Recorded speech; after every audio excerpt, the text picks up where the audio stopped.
네. 어떻게 든지 우리가 이제 탄핵되다 보니까 네. 탄핵 기간 동안에 네. 그다음에 이제 어떻게 보면 계엄에 의해서 우리나라가 굉장히 흔들리던 그런 기간 동안 네네. 시민들이 정말 대한민국을 지켰다. 네네. 라고 이야기를 하지만 예.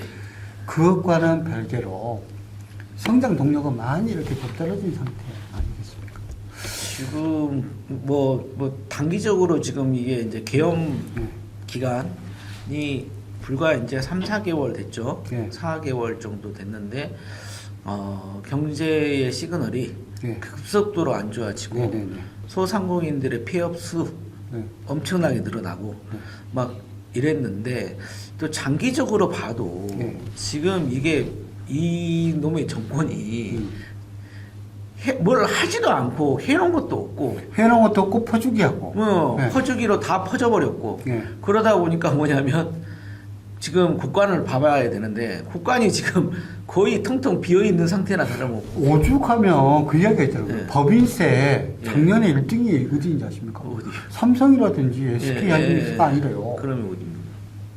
한국은행이에요. 한국은행. 한국은행이 지금 네.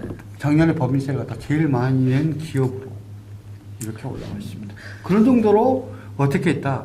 부자 감세도 했지만 전체적으로 국가 경쟁력을 갖다가 다 망쳐버렸다. 그렇죠. 그리고 지금 환율 방어를 하기 위해서 우리나라 지금 외환 보유국의 상당 부분이 네. 지금 지출이 됐어요. 네네. 아마 4천만 달러 이하로 떨어질 4천억. 예. 4천억 달러. 네, 4천억 달러 이하로 떨어졌을 거라고 추정을 하고 추정을 하고 있는데 네. 아니다라고 이제 막 이야기는 하는데 네. 지금 그만큼 상당한 외채 그러니까 달러가 네. 방어하는데 다 써버렸지 않습니까? 그러니까 불필요하게 지금 예. 쓴 거잖아요. 사실은 예, 예. 이런 것들이 빨리빨리 돼가지고 아예 차라리 5월 대선이 안 되면 4월 대선에서도 충분한 거잖아요. 빨리빨리 했으면 예, 예. 최상목이가 뭐 경제를 살린다고요? 거짓말이잖아요. 그 거짓말이죠. 예. 아니 그럼에도 불구하고 지금 환율이 또 안정되지도 않았어요. 네, 그게 네. 가장 큰 문제죠. 네. 하여튼 뭐 근데 이제 탄핵되는 날은 환율이 엄청 많이 떨어져가지고 그렇죠. 네, 네. 왜냐하면 경제는 다들 아시겠지만 네, 네. 시원하죠. 불확실성을 싫어하니까 네, 네, 네. 확실한 탄핵을 좋아하는 거죠. 네, 반기는 네, 거죠. 네, 네. 예, 예. 네. 기대했던 탄핵 때문에 한 30분 정도 떨어졌다가 예, 그다음에 예. 이제 미국의 네. 관세에 대한 예, 압박 예, 때문에 예, 예. 이제 다시 오르는 것이 그렇죠. 그러니까 네, 미국의 와봤다 관세가 갔다. 어떤 영향을 미칠지 모르니까 또 불확실성이 또 제기가 되는 근데 이제 문제는 그럼에도 불구하고 한국이 그걸 갖다가 이겨낼 만한 파운드 멘탈이 사실은 있는 나라다라고 이렇게 보통 다 생각을 하고 있고 준비도 하고 있고 네. 기업들은 그만큼 또 노력하고 준비하고 있었지 않습니까? 그렇습니다. 근데 R&D 예산 이렇게 없애버리면 14조 버리고, 없앴었고 그랬었죠. 그리고 쓸데없이 막 미국에 뭐 투자하면은 기업이 살 길입니다 해가지고 한국에 투자를 갖다 못하게 만들었고 그다음에 한국 기업들 외국으로 쫓아냈지 않습니까? 그렇습니다. 심한 경우에는 베트남으로 쫓겨난 기업들이 예. 지금 베트남 관세율 엄청 높아지다 보니까 다시 지금 한국으로 돌아와야 되지 않나라는 이야기가 나올 정도입니다. 네, 맞습니다. 거기에 비해서 미국이 공격하고 싶었던 나라가 있었잖아요. 네. 중국이라고. 예, 중국.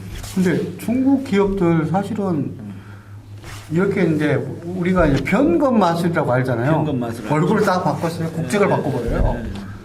그래서 싱가포르에 엄청나게 많은 중국 기업들이 만들어졌지 않습니까? 예, 예. 실제로는 중국 물품 파는 거예요. 예. 근데 회사는 중국 회사가 아니라 싱가포르 회사예요. 예. 그래서 변검해버린 거죠. 얼굴색. 예, 얼굴 바꾸고. 예, 예. 근데 그 사람들이 또 돌아와가지고 이렇게 싱가폴이 좋아지다 보니까 네. 싱가폴로 들어오다 보니까 싱가폴 지금 GNP가 예. 11만 달러 뭐 이 정도 가지고 올라간 거예요. 2, 3년 만에. 와, 예. 대단하네요. 도전한 게 아니라 그만큼 이제 투자가 되고 사람들을 하기 때문에 뭔가를 그렇죠. 갖다가 만들려고 하지 않을까라고 생각을 하는데요. 지금 이제 지역 경제도 힘들기 때문에 네. 전체적으로 보면 탄핵이 끝나고 나서 뭘 해야 된다. 지역이 살든 다음에 국가 전체가 살든 성장의 활력을 어떻게든지 찾고 준비해야 된다. 그렇죠. R&D 이거 투자가 늘려야 되고요.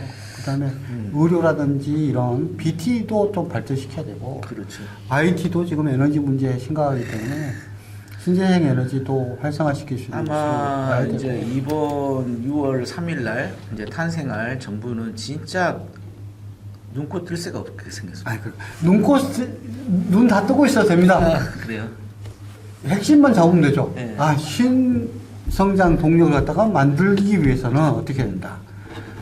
실제로 21세기에 맞는 지금 상황에 맞는 에너지 신재생 에너지를 갖다 중심으로 하는 산업은 그곳으로 지역으로 분산해가지고 만들기 위해서 노력합니다. 미국도 그렇게 하니까. 그러니까. 예. 하여튼 뭐 이거 저거 청산도 해야 되고. 네네. 그리고 뭐 우리나라의 그 암적인 존재들도 청산을 해야 네네네. 되고.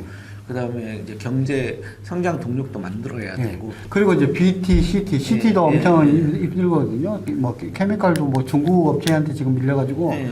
연천 산단 완전히 지금 뭐 문 닫는다고 이야기하는데. 그래서 중국이 네. 우리가 생각하는 것보다 훨씬 더 많이 올라오고 있어요. 아니 그러니까 많이 올라온 게 아니라 기술력을 갖다가 우리가 지금 2, 3년 동안 네. 뒷걸음질하고 기술을 갖다 개발 못하게 하는 동안에 네. 중국이 많이 쫓아왔다는 건 아는데 네. 한국이 다시 힘을 내면 중국 축구 한국 못 따라오지 않습니까? 그것과 같이 또 도약해가지고 갈 수 있다. 근데 일본 상태로는 안 돼요. 일본 같이 해서는 안 된다. 안 되죠. 일본은 계속 뒤떨어지고 있는 네. 것이고.